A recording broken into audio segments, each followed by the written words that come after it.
I'm Michon Boston. And I'm Taquiena Boston. Invite historical drama fans you know to subscribe to Historical Drama with the Boston Sisters wherever they enjoy their favorite podcast. Subscribers receive notifications about new episodes and bonus content. Sign up for our newsletter on our webpage at michonbostongroup.com/Boston Sisters or on our Instagram bio link at Historical Drama Sisters and receive news and announcements about upcoming podcasts and historical drama activities. Enjoy the podcast, and thank you for listening. Welcome to Historical Drama with the Boston Sisters, where we talk about historical drama films and series as windows to the past and mirrors of the present. I'm Michon Boston. And I'm Taquiena Boston. Some of our listeners have asked Michon and me to share our watch list because not all the historical dramas and series we watch become topics for podcasts. Most of the series and films we've talked about in the podcast were produced recently. However, we have spotlighted several classic historical dramas on their 50th anniversaries, such as Godfather I from 1972, The Way We Were from 1973, and the 1974 version of The Great Gatsby.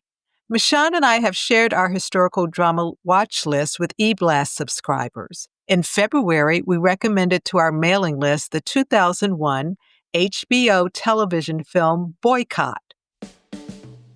Boycott is about the 1955 Montgomery Bus Boycott, a community effort for justice that became the springboard for Reverend Martin Luther King Jr., a young Baptist minister new to the city of Montgomery, who became the leader of what became a national civil rights movement. Boycott is directed by actor-director Clark Johnsonand and is based on the book Daybreak of Freedom by Stewart Burns, published in 1994 by the University of North Carolina Press. The film features Jeffrey Wright as Reverend Martin Luther King Jr., Terrence Howard as Reverend Ralph Abernathy, Carmen E. Jogo as Coretta Scott King, C.C.H. Pounder as Joanne Robinson, Eric Dellums as Bayard Rustin, Iris Little Thomas as Rosa Parks, and Reg E. Cathay as E.D. Nixon. These were among the key organizers and supporters of the bus boycott. Here's some background about why they organized the bus boycott in Montgomery.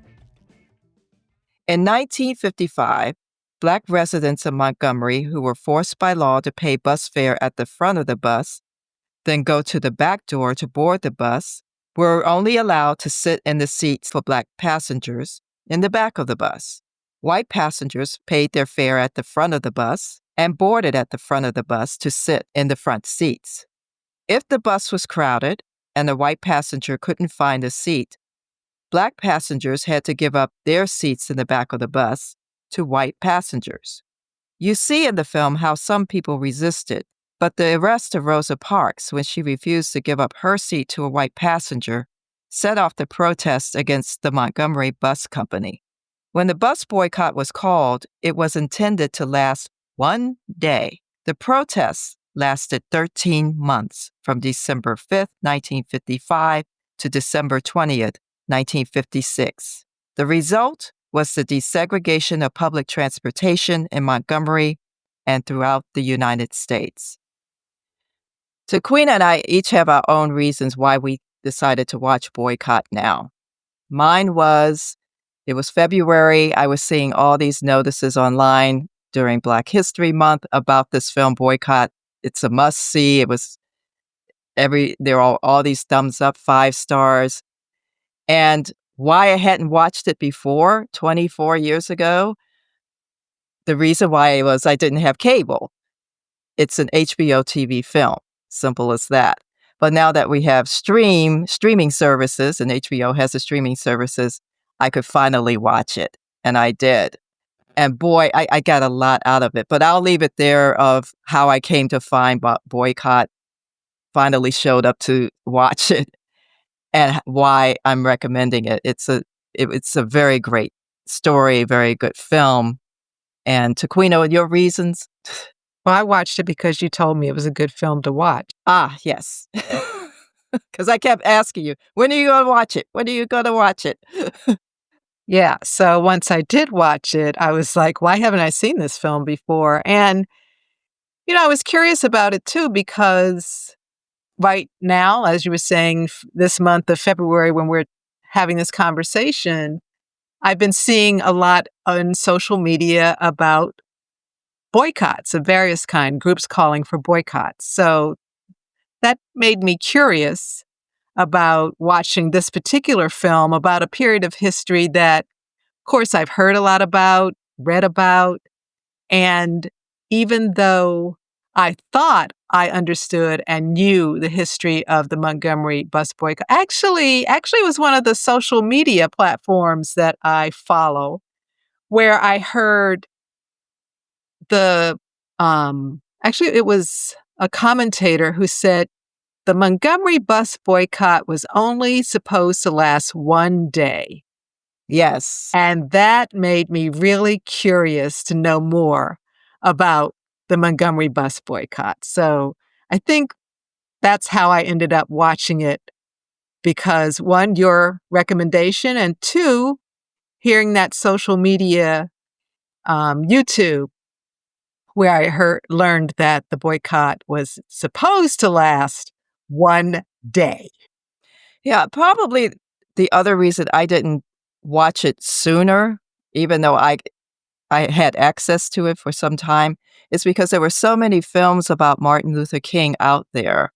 I felt a little saturated, and I said, "Oh, here's another one," except that this one is very different from what I had seen before in terms of it's not only historic, the history of it, but how it weaves that history into the contemporary and so well. But I also watched it and enjoyed it because for so many years growing up, we always talk about what we didn't get in our history classes at school.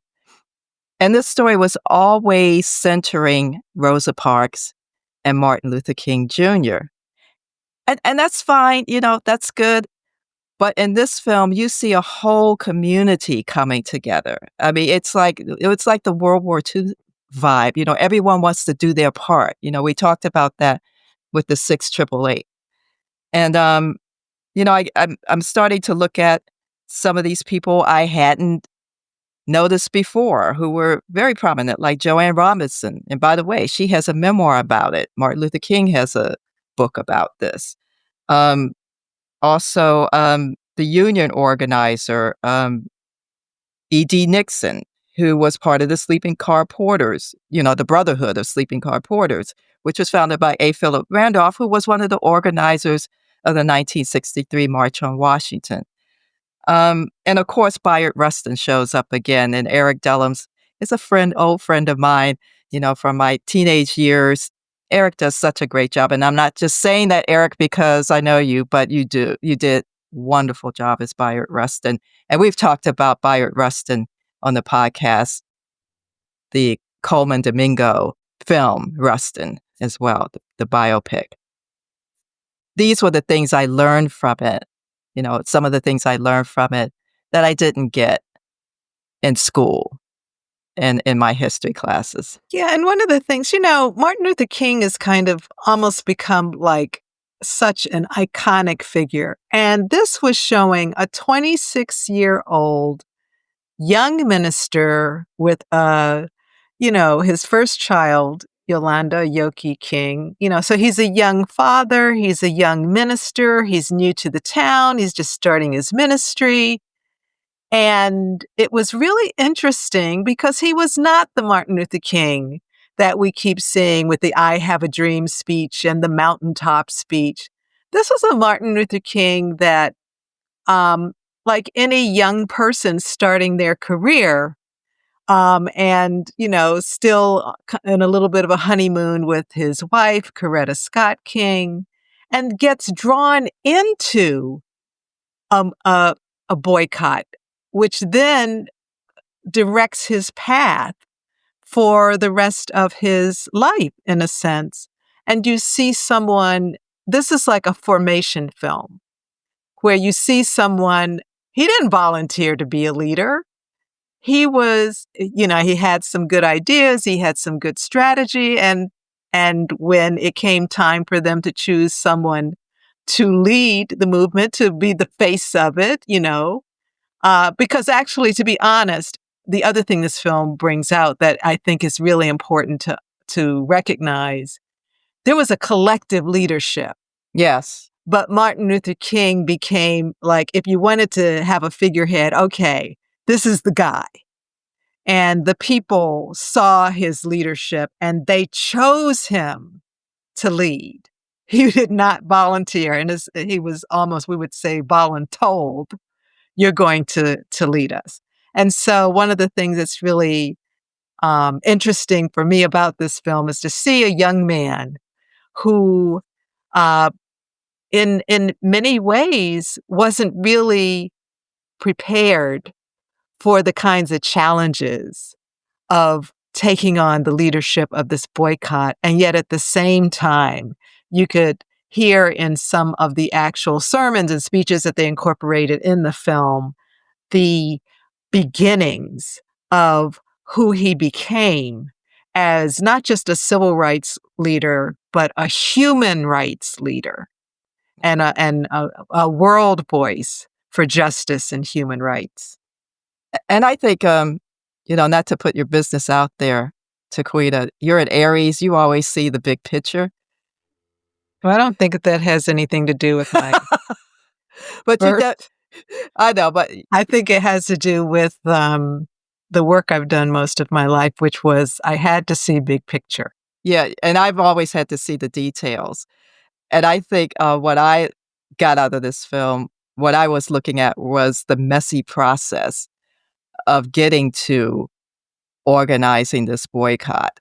And Yes. King, like you said, the reluctant leader, like, do I want to get involved in this? This is going to be a little bit of a challenge here. But he was the one who could get the attention, who had the voice, who had that grounding that they needed. And of course, I think it shows sometimes when you're in a room and you have a certain kind of voice, a grounding, a certain kind of calm, and it comes to a decision, well, who's going to lead this? And you say something very good and everybody's agreeing with it. Next thing you know, okay, you're in charge. And that was that's what I saw. And I've seen that happen in other cases as well, when someone is selected but didn't sign up for the job. Nevertheless, he takes it on. And actually, Ralph Abernathy, Terrence Howard, that plays Ralph Abernathy, was the one who volunteered King to lead this boycott. Yeah, I think he even brought him into the community meetings because it could have been someone like an E.D. Nixon, who was a union Right. organizer. There were other ministers, and this was a time when I think religious leaders, particularly in the South, had more stature and Yeah. respect than we accord religious leaders today. But I agree with you. The details of it are interesting too, because what you see is that movements often start messy. Yes. There's a lot of debate and disagreement around strategy and tactics. And you also see that they can start small. I think so many times when we look at historical films and series, we think like, oh yeah, it was like a straight line and things happened rapidly. And it's almost like justice was achieved in 2.5 hours. No, we're talking 13 months here when people thought that they were committing to one day. So why don't you talk a little bit about some of the ways that they had to negotiate and navigate the roadblocks that were thrown at them and the ways that they were under threat, because that's part of the details of how they were able to make the boycott successful. Well, oh my God. I mean, it was One thing that really impressed me, and I'm not going to say this is a spoiler alert because you can read about it in the history. It's in the history. And is that they anticipated things that would happen. Let's just say, let's start with the bus. They're not getting on the bus. So how are people going to get to their jobs, whether they were housekeepers or factory workers or wherever they worked? People committed to walking. Then there were people who needed rides with cars. So they recruited people who had cars. And some of these people had nice cars.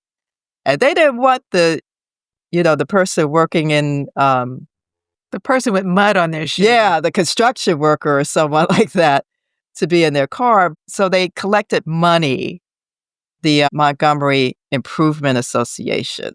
I mean, this is organizing. They collected money for people not only to buy gas to transport people, but to repair and clean their cars if necessary. And then those roadblocks included being ticketed for all kinds of petty reasons, like you're driving too slow or something like you got a dent in your car, you're driving 1 mile beyond the speed limit.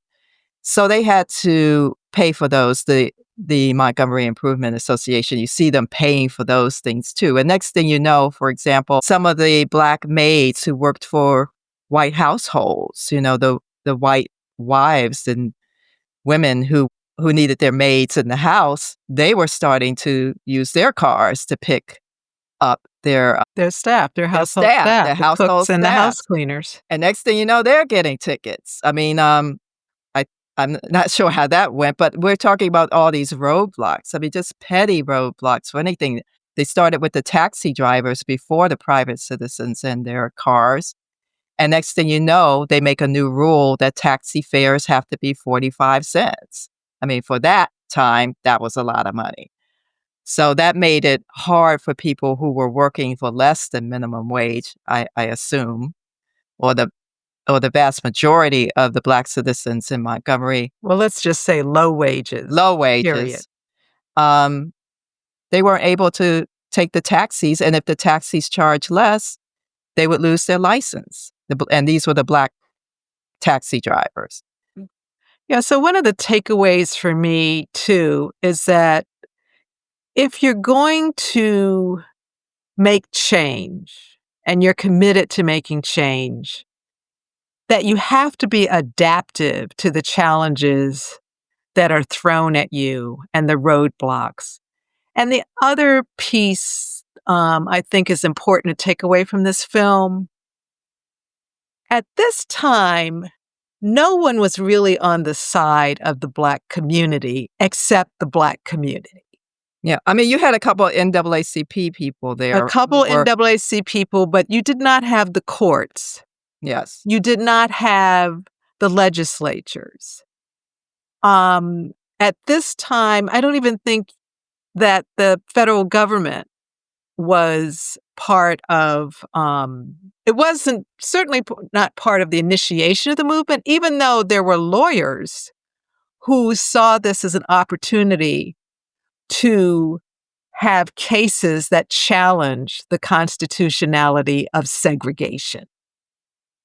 So movements can start small, and they don't necessarily start with official, quote unquote, power on the side of the people who are organizing for change. And I think that's something really important to remember, particularly in times when people feel they're powerless, that these are people who were determined, and they had some arguments about how far they could go, even in terms of their demands. Do you remember that? Yeah. And the whole strategy of ask for the moon, and see what you get. So they could cancel out the ones they felt were just going too far, so they could feel good about the ones that they could agree to. I mean, it was a whole strategy to the entire process of getting to the goal of desegregating public transportation in Montgomery, which of course desegregated public transportation everywhere else. Yeah, yeah. And as I said again, the powers that be were against them, whether it was the courts, whether it was They had nothing but themselves. the Citizens Council or whoever the local government was, businesses, and even what I would call the unlawful actors. Yes. You know, the folks who probably were, if they weren't members of the Klan, they certainly were part of the communities that would harass Black people and vandalize the cars overnight. Yes. So that as another way to try to disrupt the boycott. I want to share a resource. I pulled it off my bookshelf.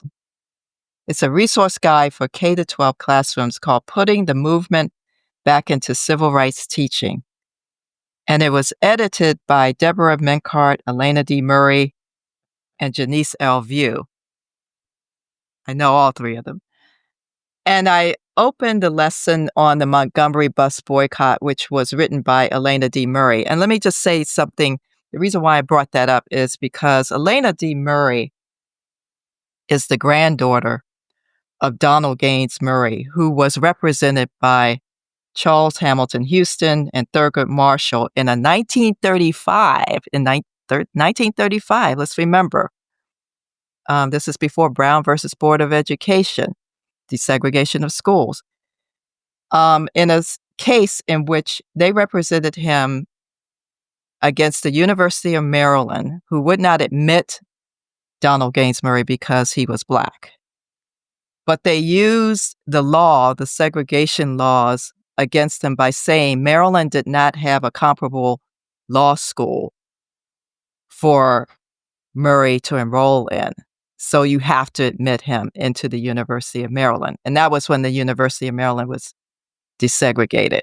1936 was when the case was decided. And just a case in point, segregation laws were stating separate but equal. Right. And so the point is that there wasn't an equal law school for Black students in the state of Maryland.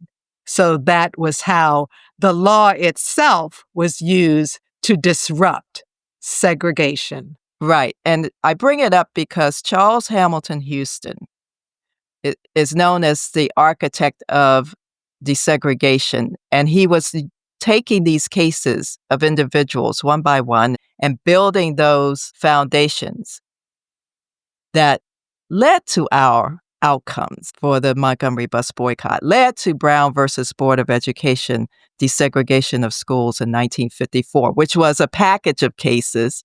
I'm not putting it in legal terms because I'm not a lawyer, but, Brown versus Board of Education were several law cases. So there were people building this on-ramp that by the time we see what we see in Boycott is going to another level. Well, speaking of going to another level, I think that brings us to when Bayard Rustin enters the scene in the film. Bayard Rustin, if you've seen the film Rustin, he was an organizer and one of the chief strategists for the March on Washington in 1963. And Bayard Rustin came from a tradition, he was Quaker, and he also came from a tradition known as Gandhian nonviolence. And one of the things I think the film shows is that King wasn't totally nonviolent when he started his leadership through the Montgomery Bus Boycott. So you want to say a little bit about that, Michon? There's a scene that shows what the community was prepared to do to protect themselves if things got out of hand. And they did get out of hand. King's house was bombed, and the community comes out. They are there to do whatever is necessary to protect King's family, to protect themselves.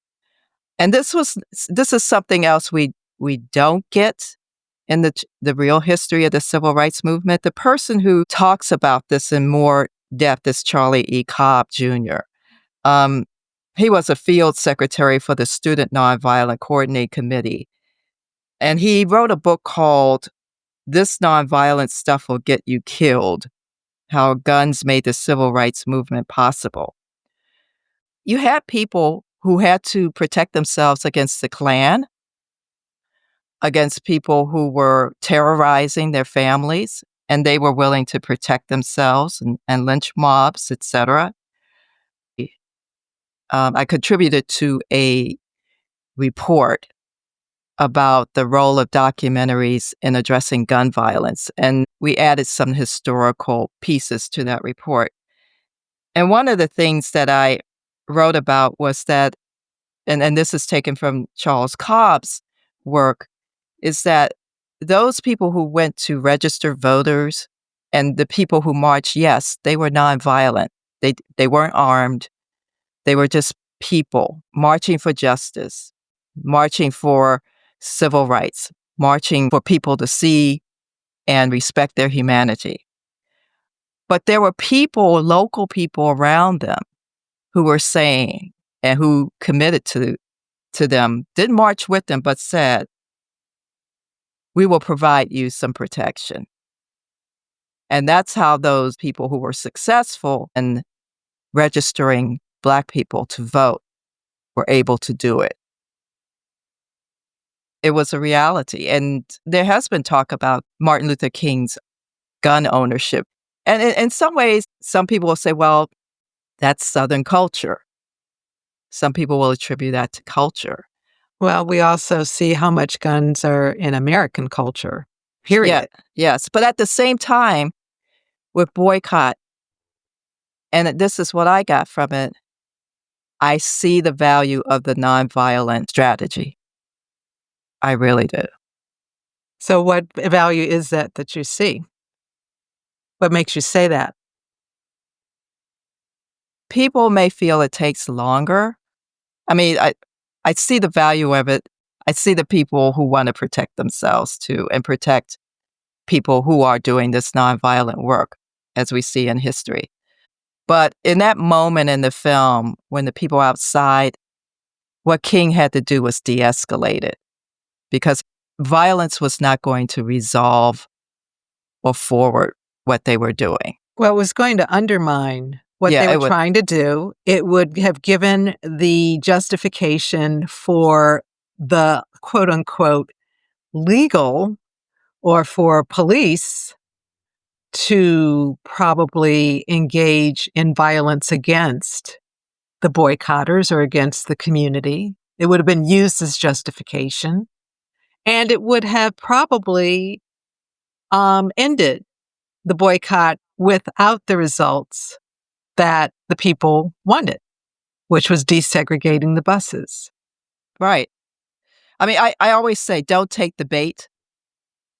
And that was what he was navigating. He was trying to make sure they didn't take that bait because, as you said, it would have been an excuse to just raise that whole neighborhood probably. And at the same time, it was a conflict for him because he did want to protect his family. Yes. I think another scene for me that was,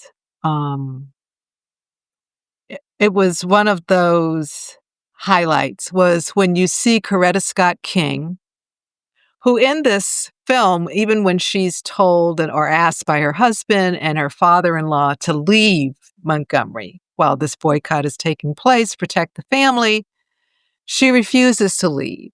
In fact, she gets even much more involved in the boycott. She starts to drive people to work, etc. But the scene with her talking to Bayard Rustin, when she tells him that one of the profound things he said when she had the opportunity to hear him speak was that history is choices. And you say things and, you don't think there's anything particularly important about what you say. So he asks her, so why was that meaningful for you, basically? And she says to him that what that meant for her is that things are not necessarily inevitable. People treat history like it's some preordained reality. But what Bayard Rustin was communicating was we are where we are, wherever we find ourselves, because of choices that have been made in the past. And so, in essence, what Coretta was feeling was that we can make different choices. And if you make different choices, you can have different outcomes. Yeah. And that's one of the takeaways for me from the film. And I think it actually also it links to something that Coretta Scott King said, which is a quote that I love, that struggle is a never-ending process. Freedom is never really won. You earn it and win it in every generation. And for me, that's a kind of hopeful and powerful understanding that no matter what we achieve, we can't rest and think, okay, tick off that box, one and done. And no, freedom is never won once and for all. You earn it and win it in every generation. Another thing I really like about this movie, Boycott, is that it's a balance of voices. It's not just the leaders, it's the people involved in the boycott who are implementing the boycott, the folks. It's the organizers. It's Coretta's voice. It's Bayard Rustin's voice. And I felt that the film wove these voices in a way that you could comprehend, you could appreciate the perspectives of each one because it was all funneling into a common goal. Yeah, and I think the bottom line about this film is it shows this is not one heroic person. The Montgomery Bus Boycott could not be successful without the cooperation and the support of the people. That leaders need followers. And people who are wanting to make change can't do it alone. It has to be people working, cooperating, supporting each other, even when it gets messy, even when it gets difficult, and even when unexpected things happen, like one of the last big efforts to disrupt the boycott, to end it, was to threaten to arrest all of its leadership. Yeah. And they didn't want to go to jail. They didn't sign up for that. And yet, and I'm not going to spoil it because maybe there are some things you just want to experience for yourself in the film. But there's a moment where they make a choice, they make a decision. And for me, that showed that they were really committed.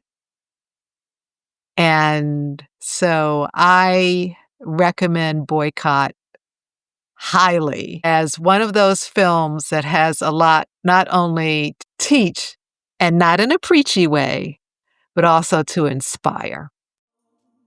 If you get there before I do, come for the carry home. Boycott is available for streaming on Max. You can also buy or rent it from Apple TV to download or Fandango at home. Boycott is also available on DVD at local libraries for those of you who still own a DVD player. Subscribe to Historical Drama with the Boston Sisters wherever you enjoy your favorite podcasts. Leave a review.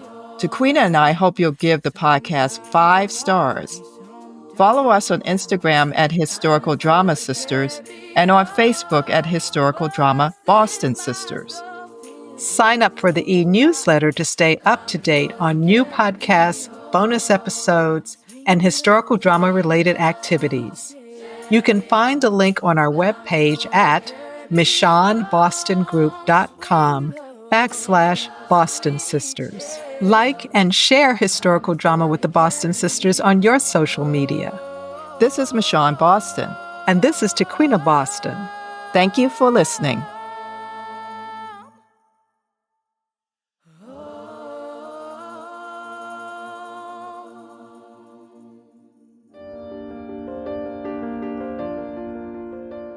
We hope you enjoyed this episode of Historical Drama with the Boston Sisters, a podcast about historical films and series dramas. Visit our webpage at michonbostongroup.com/Boston Sisters. Tell us what historical dramas you're watching. Who knows? We may do a show about it. Sign up for our newsletter, subscribe to the podcast, and share it with the people you know who binge on historical drama. Historical Drama with the Boston Sisters is brought to you by the Michon Boston Group. The views and opinions expressed on Historical Drama with the Boston Sisters are those of the speakers and do not represent the positions or views of the Michon Boston Group, its clients, or affiliates. This is Michon Boston. And this is Taquiena Boston. Thank you for listening.